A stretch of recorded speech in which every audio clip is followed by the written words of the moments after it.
오늘은 전도서 1장 14절부터 시작되겠습니다. 본문을 보시면요. 내가 해 아래에서 행하는 모든 일을 보았노라. 보라, 모두 다 헛되어 바람을 잡으려는 것이로다. 자, 원문을 보면 이렇습니다. 태양 아래에서 벌어지고 있는 모든 일들을 내가 살펴보니 보라, 그 모든 것이 바람을 따라가려는 헤벨이로다. 이 헤벨이라는 말을 1장 2절에서 우리가 익히 접했죠. 헤벨, 헤벨님, 헤벨, 헤벨님, 헤벨. 자, 우리가 그 전도서 1장 2절 말씀을 다시 한번 돌아가서 살펴볼까요? 우리 성경에는 전도자가 이르되 헛되고 헛되며 헛되고 헛되니 모든 것이 헛되도다. 그래서 그냥 헛되다 하는 말을 5번 반복하니까 굉장히 헛되구나 이렇게만 느낄 수 있는데 원문엔 이렇게 되어 있어요. 가장 가운데 그 전도자가 서 있죠. 코헬레트라고 하는 이거 이제 정확하게 말하면 코헬렛 그러는데 그냥 편의상 코헬레트 그대로 이렇게 발음을 해봤습니다. 이 코헬레트라고 하는 사람은 무리 가운데 대중 가운데서 이야기하는 자예요. 이 사람이 이야기하는데 이쪽 편에도 사람이 있고 이쪽 편에도 사람이 있고 쭉 사람들이 둘러 있을 거 아닙니까? 이게 시브리어는요 이렇게 글자로 그림이 그려지듯이 이렇게 그려져요. 코헬레트라는 사람이 딱 서가지고 이 사람은 예루살렘의 왕으로 등극한 자. 곧 이제 솔로몬이겠죠. 이쪽 사람에게도 헤벨님. 헤벨이라는 말은 뭐냐면은 덧없다, 의미가 없다.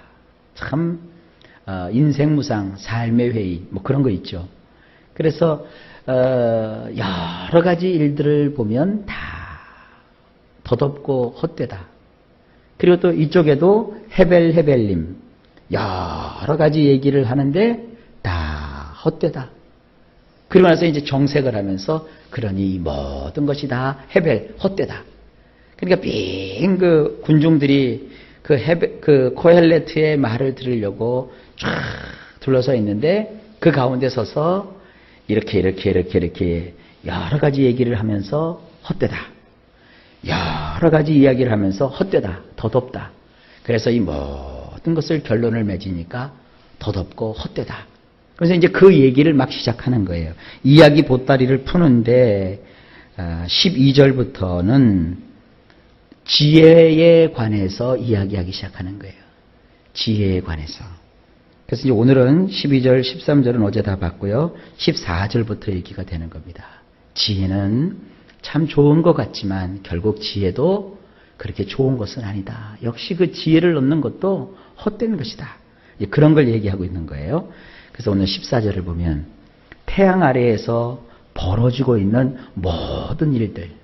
우리 세상에서 되어지는 것이 다 이 태양 아래에서 하는 거 아니겠습니까? 그럼 목사님 밤에는요? 밤에도 태양 아래에 있는 거죠. 달이 태양빛을 받아서 반사해가지고 이 지구 땅덩어리에 밤이 시작되는 거 아니겠어요? 그러니까 낮이나 밤이나 다 태양 아래에서 벌어지고 있는 일들이에요. 모든 일들을 내가 자세하게 살펴보니까 보라, 그 모든 것이 바람을 따라가려는 헤벨이로다. 바람이라는 게 얼마나 험해요. 잡을 수가 있나, 볼 수가 있나, 그냥 느끼기만 하잖아요. 바람 부네. 여기서 불던 바람이 그냥 휙 하고 저기 지나가 버린 거예요. 그래서 멀리 가버렸는데 이 세상에서 사람들이 행하는 모든 일들은 바람을 쫓아가는 거예요. 바람. 그러니까 여러분들 바람 쫓아가면서 그 바람이 여러분을 행복하게 해줄 수 있다고 생각하면 절대로 안 됩니다. 여러분이 하는 그 일로 여러분이 행복해지는 게 아니에요. 자, 그 다음에 15절을 볼까요? 구부러진 것도 곱게 할 수 없고 모자란 것도 셀 수 없도다. 원문이 이렇게 돼 있어요. 뒤틀어진 것을 똑바르게 할 수 없고 모자란 것을 수에 넣을 수 없도다. 가만히 보세요. 이제 이쪽이 있고 이쪽이 있는데 이걸 이렇게 꽈배기처럼 이게 뒤틀어 버렸어요. 근데 이게 한번 뒤틀리고 나면 이걸 똑바르게 할 수 없어요. 이게 구부러졌던 것을 펴봤자, 아무리 곱게 펴봤자 그 구부러진 흔적이 그대로 남아있지 않습니까? 그리고 뭔가 모자라요. 지금 비어있는데 그 비어있는 부분을 비어있다고 그래야지 그것까지 쓸 수는 없잖아요. 여기 지금 돼지 10마리가 있는데 누가 와가지고 돼지 2마리를 잡아먹어 버렸어요. 그래서 이제 내가 쉬어보는 거예요. 10마리가 있어야 되는데 1마리, 2마리, 3마리, 4마리, 5마리, 6마리, 7마리, 8마리, 9마리, 10마리는 9번째고 10번째 돼지는 누가 와서 잡아먹었어요. 그러면 지금 2마리가 비잖아요. 벼 있는데도 있는 것으로 치고 이러질 않는 거예요. 없는 건 없는 거예요. 빠지는 건 빠지는 거예요. 이게 인생이라는 거예요. 자, 한번 이것을 그림처럼 한번 그려봅시다. 인생이라는 것은 한 번 뒤틀어진 그것을 원래대로 똑바로 필 수는 없는 거예요. 뭐 예를 들어서 아이고 나 망가진 인생 돌려줘. 내 청춘을 돌려줘. 그게 돌려오나요? 그리고 또 이미 세워져 나가고 없고 빠져나간 거 그거 어떡하겠어요? 그냥 없는 거예요. 근데 사람들은 어디에서 행복과 불행을 느껴요? 빠져나간 거 그거 다시 채우려고. 빠져나간 건 빠져나간 거예요. 비는 건 비는 거예요. 손해난 건 손해난 거예요. 없어진 건 없어진 거예요. 거기서 다시 시작해야지. 그거 옛날에 이랬는데 과거에 저랬는데 그때가 좋았는데 그걸 어떡하겠다는 거예요. 그러니까 이게 인생이라는 것이 이렇다는 겁니다. 왜 이 얘기를 하느냐.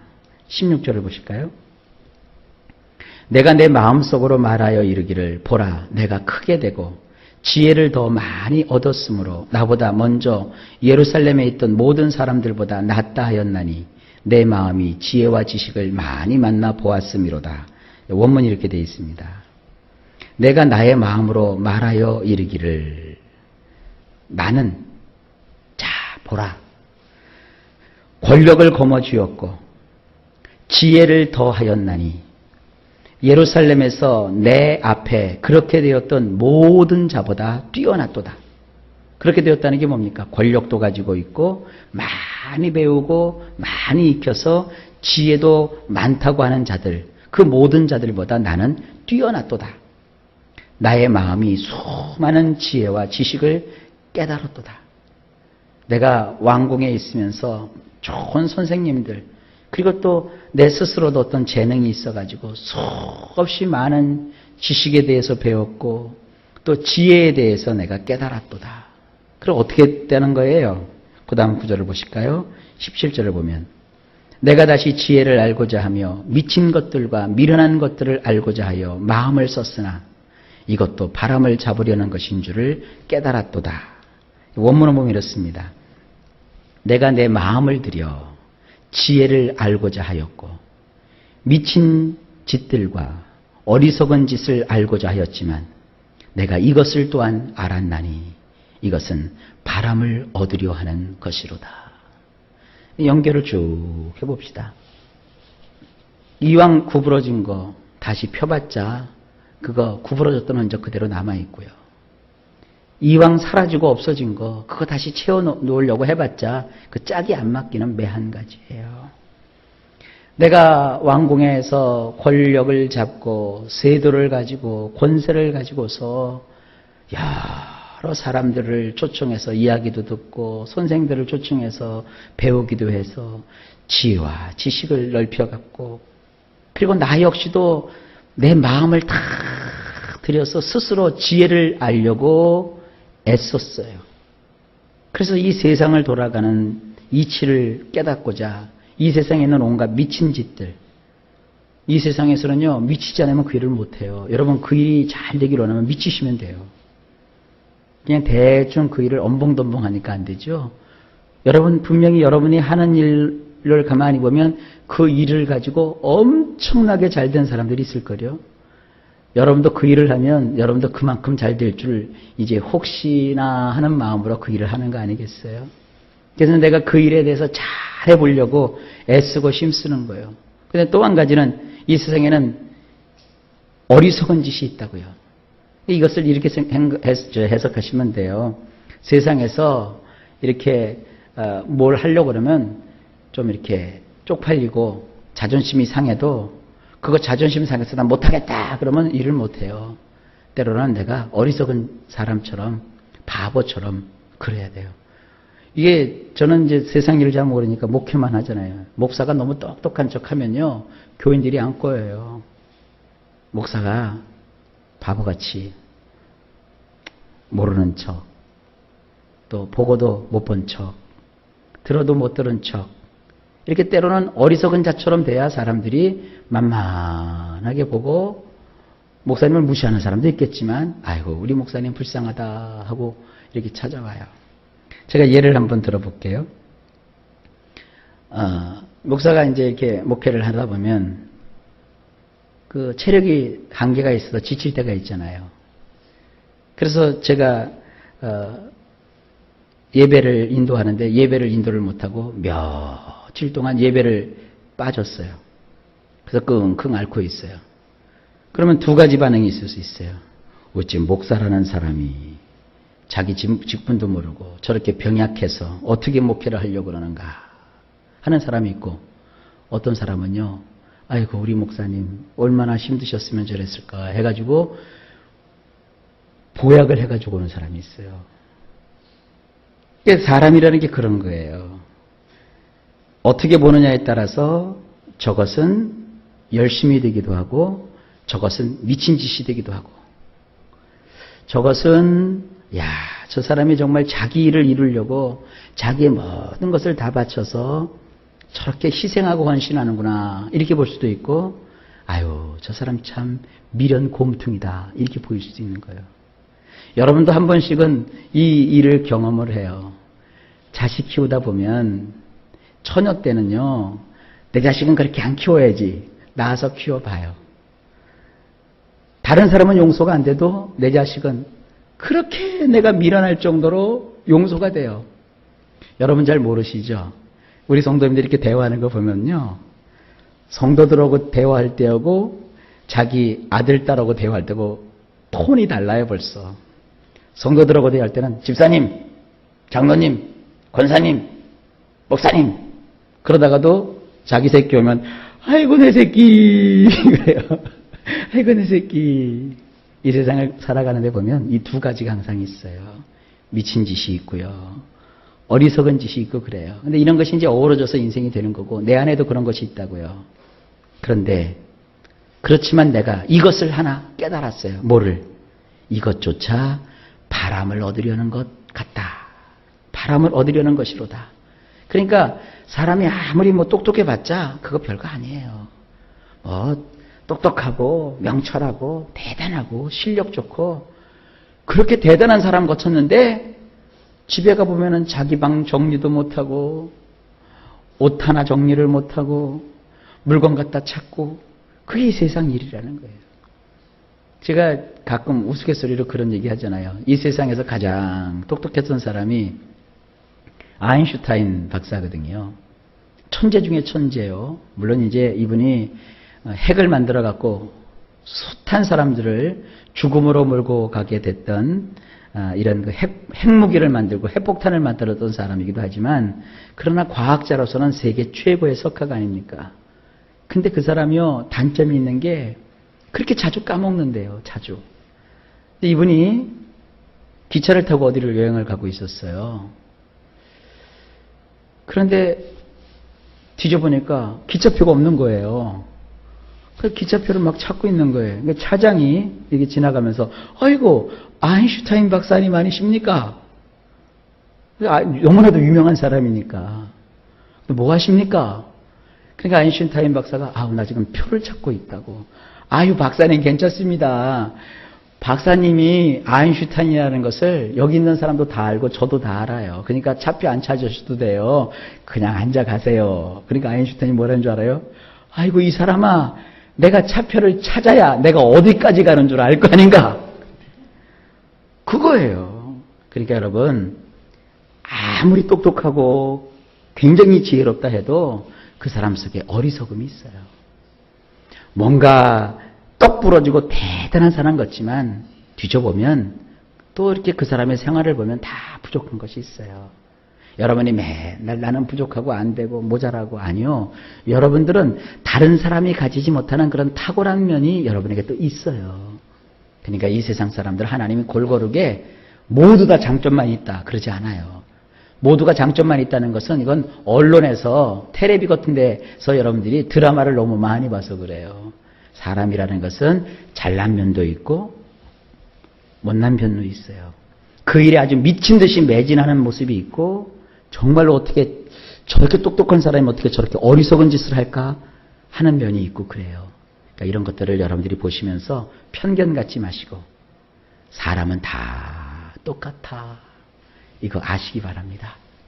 자, 그 다음에 마지막으로 18절. 지혜가 많으면 번뇌도 많으니 지식을 더하는 자는 근심을 더하느니라. 이 원문은 이렇습니다. 왜냐하면 지혜가 많으면 카스가 많아지며 지식이 더해지면 마코브도 더해지기 때문이니라. 자, 제가 어려운 단어 두 단어를 여기다 소개하고 있습니다. 카스라는 말은요, 분하는 거, 성내는 거, 경노하는 거, 슬퍼하는 거. 이걸 이제 우리 성경에서는 번뇌라고 번역을 했고요. 마코브라는 말은 고통스러운 거, 괴로운 거, 비통한 거, 불행한 거. 이걸 우리 성경에서는 근심이라고 번역을 해놨어요. 제가 왜 이렇게 표현했는지 이해가 되시죠? 카스라는 말을 번뇌라고 얘기하기에는 너무나도 우리 단어가 좀 부족해요. 마코브라는 단어를 근심이라고 번역하기에는 너무나도 뜻이 근심이라는 말은 협소해요. 마코브는 대단한 뜻을 가지고 있는데 자, 한번 제가 풀어드릴게요. 사람이요, 지혜가 많으면 카스가 많아져요.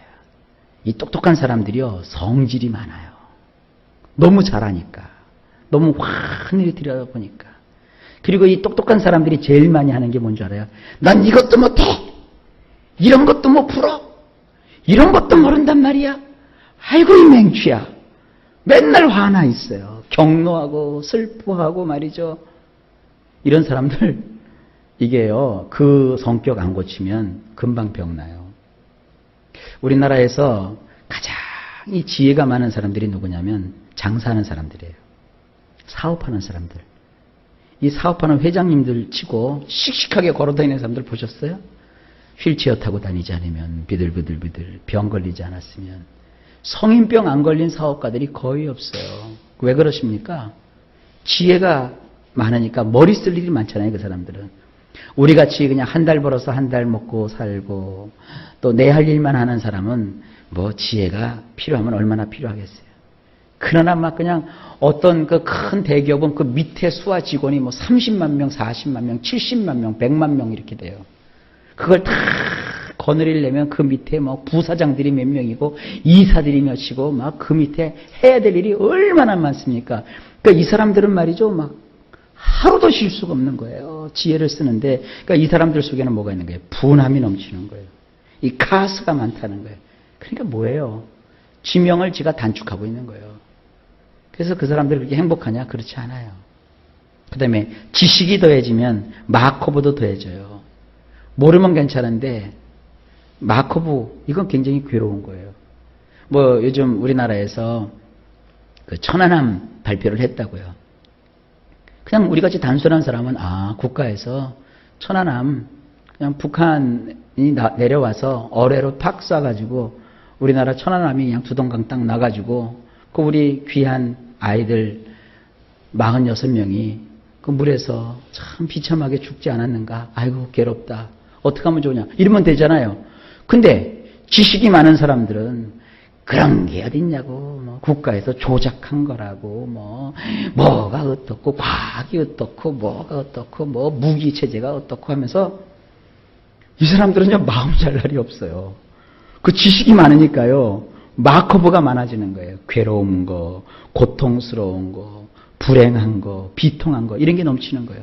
그러니까 사람이요 지혜도 적당하게 있으면 되고요, 지식도 적당하게 있으면 되는 거예요. 너무 많이 알고 너무 많이 막 배우려고만 해도 그거 피곤한 거예요.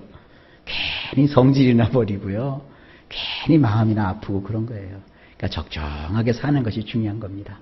지혜라는 거 있으면 좋지만 그러나 그것도 다 헛된 것뿐이다. 덧없다는 거예요.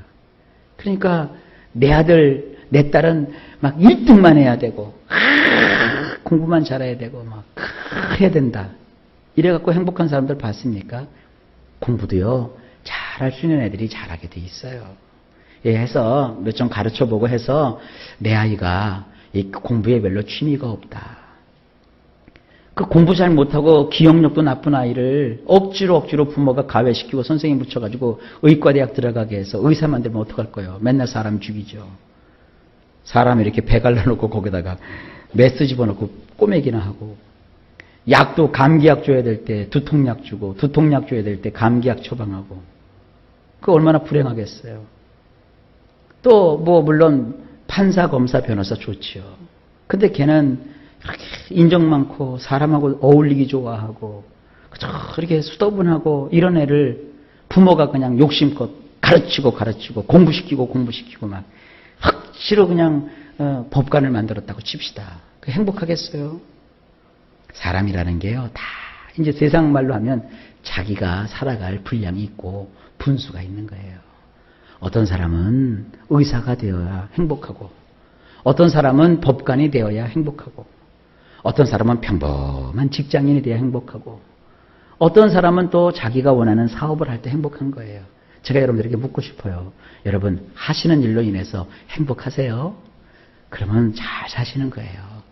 꼭 돈을 막 산더미같이 쌓아놓고 사람들한테 유명하고 그래서 그 잘 사는 거 아닙니다. 그저 나에게 필요한 정도만큼 지혜와 지식을 하나님이 주시고 만족하며 사는 것이 중요한 것이지, 지혜와 지식이 모든 것이다, 이건 아닙니다. 요 말씀은요, 우리가 이 염세주의에 빠지라는 얘기가 아니라 우리의 본분을 알아라. 지혜와 지식을 얻는 것도 다 한계가 있다. 행복해 하세요. 애들 성적 때문에 너무 이렇게 골치 아파하지 마세요. 열심히 여러분 기도해 주시고 그의 인생길을 하나님께 맡겨서 하나님이 열어주시도록 해야 돼요. 여러분 모든 걸 하나님께 맡기고 편안한 삶 오늘도 지내실 수 있기를 바랍니다. 괜히 카스와 마코브에 걸리지 마시고 하나님의 은혜로 오늘도 복된 하루 보내실 수 있기를 바랍니다. 행복해지십시오.